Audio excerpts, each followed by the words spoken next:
ইদানিং দেখা যাচ্ছে যারা প্রেমের আলাপ ছাড়া কোনো আলাপ নাই, গার্লফ্রেন্ড বয়ফ্রেন্ডের কথা। আমার গার্লফ্রেন্ড যদি এসএসসি এক্সামিনেশনে ফেল করে ইমিডিয়েটলি তাকে একটা মেসেজ ড্রপ করো। যারা আজকে সকালবেলায় তোমরা খেলা দেখেছো, ব্রাজিল কিংবা আর্জেন্টিনা যেই দলকেই সাপোর্ট করো না কেন, সকলের উদ্দেশ্যেই আমি একটা মেসেজ ড্রপ করতে চাই।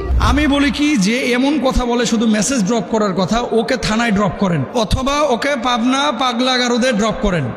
একটা রেফারেন্স নাই, একটা আয়াত নাই, কোরআনের কোনো দলিল নাই, পুরোটাই খালি ড্রপ আর ড্রপ, পুরোটাই ড্রপ আর ড্রপ। আরে আপনি সিনেমার একটা কথা বললেন, তুফান মুভিতে সাকিব খানকে জিজ্ঞাসা করা হয়েছিল তুই কি চাস, উত্তরে সে বলেছিল পুরো দেশ।